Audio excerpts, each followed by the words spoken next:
Ayan, early bird tayo for today's video dahil, ayan, meron tayong advance order kagabi. So, pagdating natin, galing na grocery lang kami kagabi. Hindi ko na na-vlog yun kasi same lang naman yung baka magsawa kayo. So, ayan, meron akong order, dalawang order na hangsilog and extra rice. So, order yan na sa atin kahapon na advance. So, kumita na tayo. Mamaya, dagdag na lang yung kikitain natin sa pagtitinda sa merienda. So, pakita ko sa inyo kung ano yung mga order nila. So, let's go! Dong! Good morning ka! Good morning! Ayan, inaayos. How are you guys?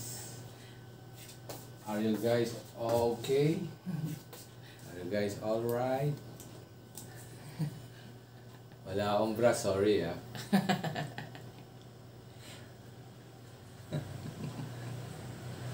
Pasalamat ko din sa nag-comment sa'yo. Si ate, nakalimutan June yata yun. Salamat ate June. Yun. Sa comment mo. Sa yung pagiging... na-inspired mo raw siya. Naiyak daw siya dun sa video mo.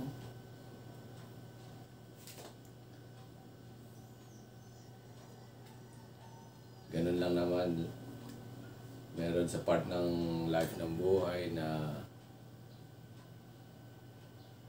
hindi mo expected na mangyayari. At maganda sa lahat, ang Diyos na gumawa sa atin ay nandyan parati. At maganda nun nakikinig siya at willing siyang, happy siya na tayo ay tumawag lang sa Kanya. Para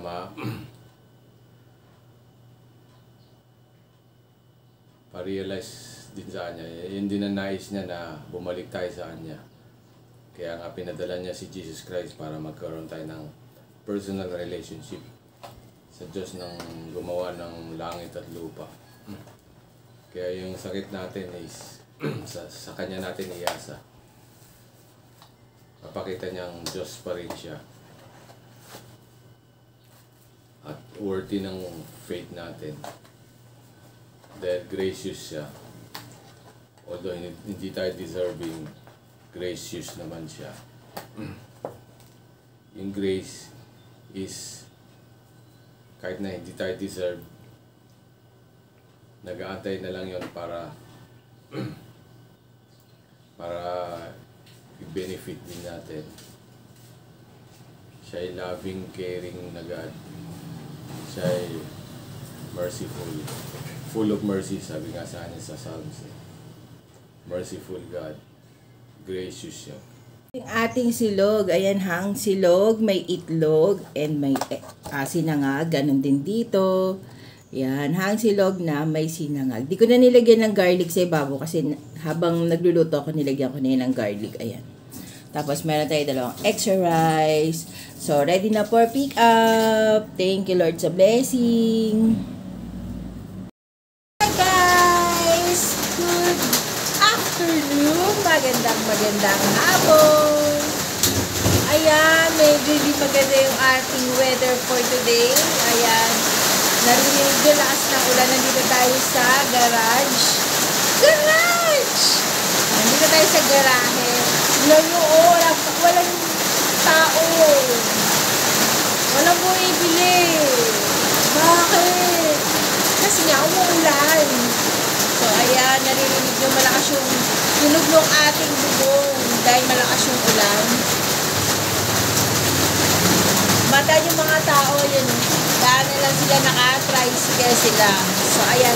Binilihan ako ni Christian ng bagong headband kahapon. Ayan. May bago rin ako pantalit. So, ayan. Medyo hindi ayos yung ating supply ng buhok. Pero kere-rebel lang. So, balikan ko kayo. Medyo maingay. Hindi tayo magkakarinig yan. See you later!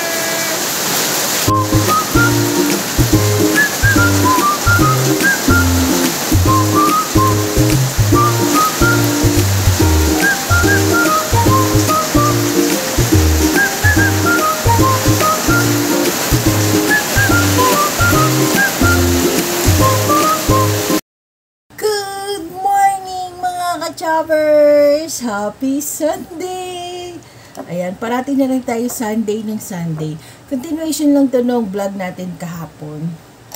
So, medyo na busy kasi tayo kahapon itong mga nakaraang araw. Medyo busy kasi marami tayong mga ganap sa buhay na hindi ko na binablog kasi medyo confidential. Charot! Confidential ka dyan. So, ayan, get ready na tayo kasi hindi tayo makakapag-church ngayon. Kasi late na, oras na. So, may pupuntahan kasi kami graduation celebration. Ayan. Graduate na kasi yung isang pamangkin ni Rick. So, may konting celebration. So, pupunta muna tayo doon. Makikingusab muna tayo. Ngusab! Ayan. May maikikain muna tayo. Maikicelebrate muna tayo. Ayan. Naliligo na rin si Dong. O, diba?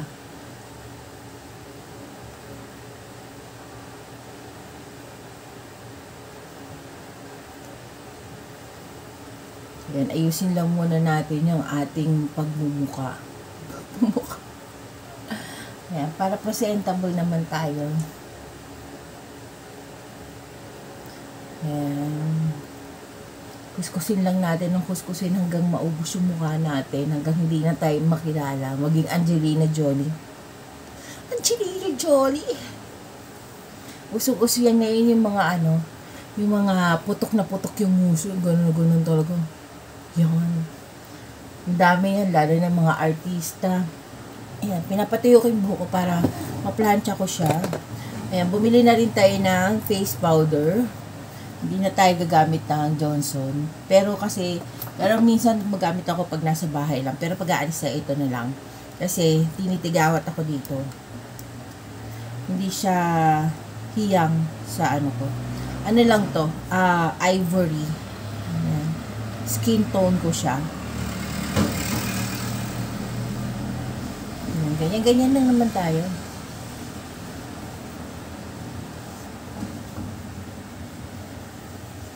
Ayan, kiss hanggang ma-delete yung mukha natin. Ayan. Yung iba ganyan-ganyan pa yun. Ako kasi hindi ako sanay ng ganyan. Kung ano yung nakasanayan mo, parang yun na lang yung gusto mong gawin. Ayan.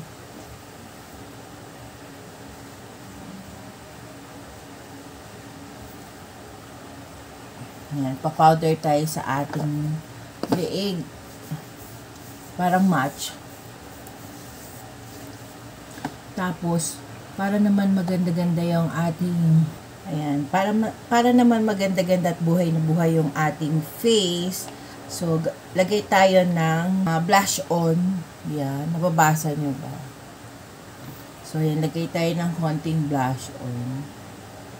Pwede rin siya sa mga lip. Pwede maging wala naman ako na ilagay oil. Blend lang natin.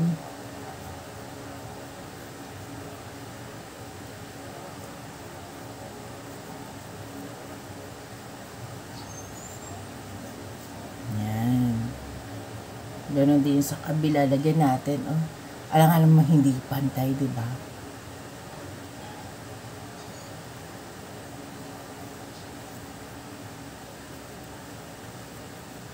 Pantayin na lang natin. Kaya parang nasuntok yung isa. Tapos, para mag-blend ulit siya, lagyan natin ulit siya ng press powder. Yan.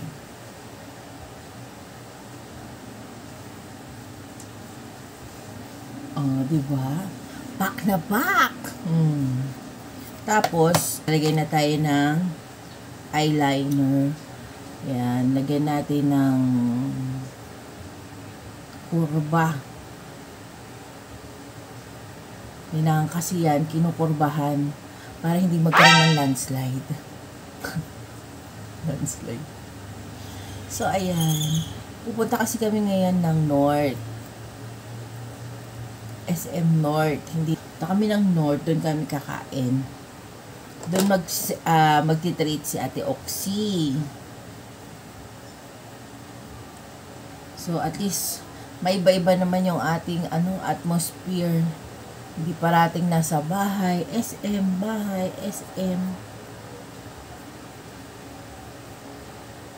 Para nakakita rin tayo ng iba-ibang klase ng tao, iba-ibang itsura ng tao. Tapos lagyan tayo ng ayan, eyeshadow konti. Ayan.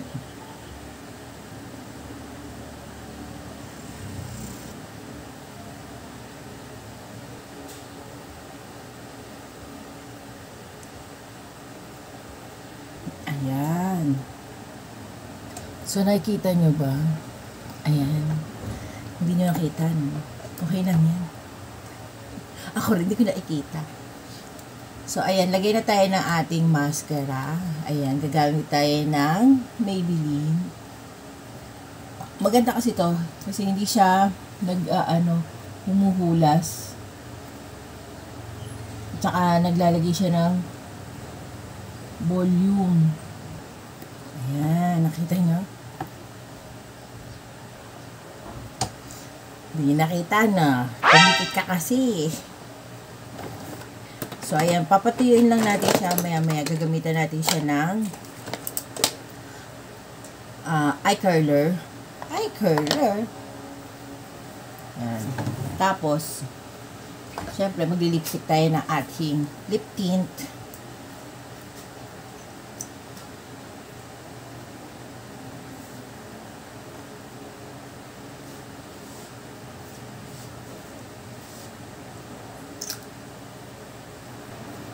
So, ayan. Ready to go na ang ating beauty. Pero magpa-plancha muna ako. Welcome kayo. Hi guys! Tapos na tayo mag-plancha ng ating hair. So, eye curler na lang tayo. And then, ready to go. Alam ko. Nahata ko agad.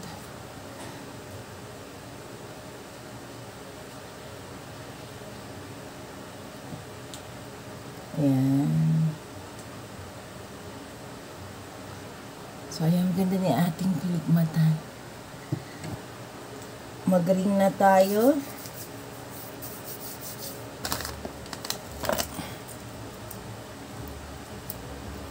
Mag-watch.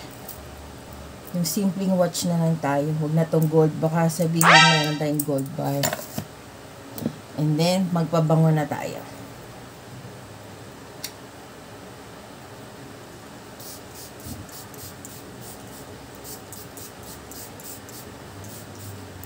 Kailangan naliligo tayo sa bango. And then, ready to go. Let's go! Konting suklay-suklay na lang. Yun.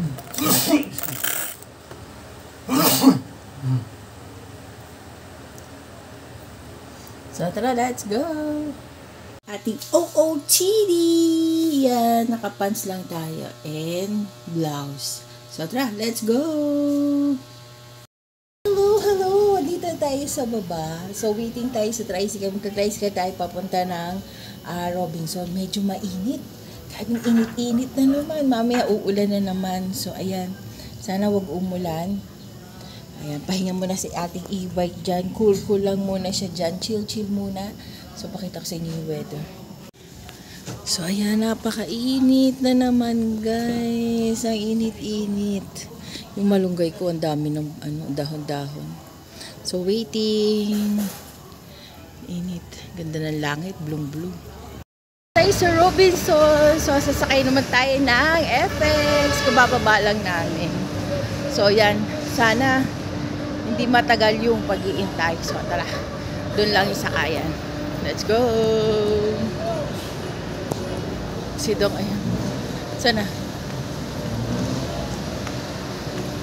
Ayan, dito lang yan. So, tara, let's go!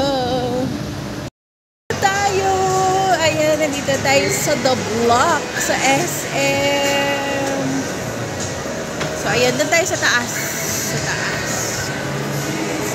Papunta na tayo ng biking. Ngayon na si Dong. So, panik tayo dun sa taas daw. So, 4th floor. So, tara, let's go!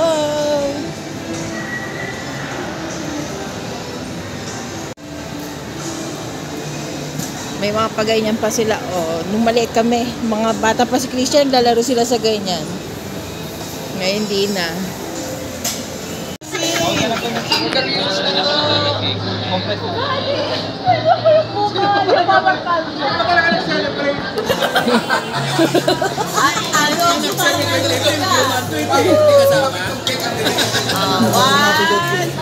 Nag-graduate tayo nandun eh. 1, 2, 3. Adrian, sawa ka na doon. Dali. Adi, sama natin eh. Nag-celebrate.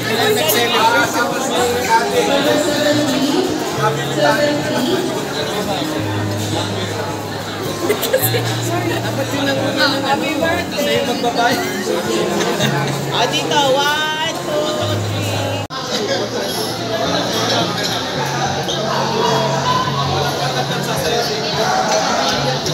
Congrats!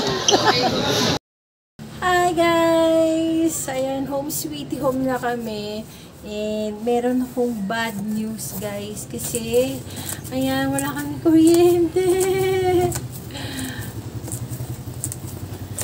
Di paypay ang lola ninyo. At saka si Dong ay nakahiga nagpapaypay. Pumutok daw kasi yung poste. Yung pinagkakabitan ng kuryente ng Meralco. Kanina pag uwi namin, nakita namin Meralco. Sabi, daw, may pumutok daw doon. So, kaya, ayan, sana hindi muna kami umuwi. Sana doon muna kami sa Robinson para hindi kami naiinitan. So, ayan, ito, dipaypay tayo ngayon. Nandito tayo sa ating balcony para magpahangin kasi walang hangin sa loob ng bahay. So, dito may hangin kaya magpahangin muna tayo. At hindi natuloy yung charging ng e-bike namin dahil nga, walang kuryente. So, yan, nag-commute lang kami papuntang SM North. And then, pabalik. Hindi na kami nakisakay kay na Joy kasi baka off the way naman sila. So, parang minsan-minsan mag-commute naman tayo. Hindi yung parati na lang tayo isinasabay. So, kanina yung mga suki natin, nagdadatingan sila. Sabi ko bukas na lang kasi close tayo ngayon. Pahinga si Inday Badiday ngayon. So, ayan, waiting pa rin tayo sa kuryente. Sana mamaya magka-kuryente na para hindi na siya ganun kainit. Kasi sobrang init pag walang kuryente. Yung mga tao dito sa amin, lahat nasa labas. Hindi para makipagchismisan. Pero isa na rin yun, makipagchismisan. At saka magpahangin kasi mainit sa loob ng bahay. Si Dong lang yung nakakatagal sa loob kasi nakahiga siya. Ako di ko kaya sa loob kaya dito ako sa labas nagpapaypay ako. So, waiting pa tayo sa pagbalik ng kuryente. Ay, nagsisisi talaga ako. Nasa church na kami. May nag-text kasi sa akin na wala nga raw kuryente dito. Akala ko sa amin lang. Kasi usually ganun eh. May nawawala ng kuryente dito sa amin. Nag-overload yung power namin. So, kailangan mo siyang i-on off sa circuit breaker. So, ayan. Waiting pa rin tayo. Sana hindi siya abutin ng gabi. Pero may solar naman kami. Solar na ilaw. Kaya lang, syempre, iba pa rin pag may ilaw kasi may electric fan ka. Wala kaming internet kasi nga, walang kuryente. So, ayan, naghilamos na tayo. Kanina ko, posturang-postura ang lola niya. Ginanahan mag-makeup. So, ayan, waiting. So, end na rin natin yung ating vlog dahil baka mamaya brown out pa, hindi na tayo magkakitaan. So, end na natin ang ating vlog for today. Sana nagustuhan ninyo ang aking mamunting vlog. Ayan ko guys, kung hindi ka pa nakakapag-subscribe at nalpuhuli ka na sa pag-subscribe sa aking YouTube channel, ano pang iniintay mo? Subscribe na. Ayan. At sa mga nakasubscribe na, thank you for watching and thank you for supporting our small channel. Ayan. Thank you for watching guys. See you on my next vlog. Bye!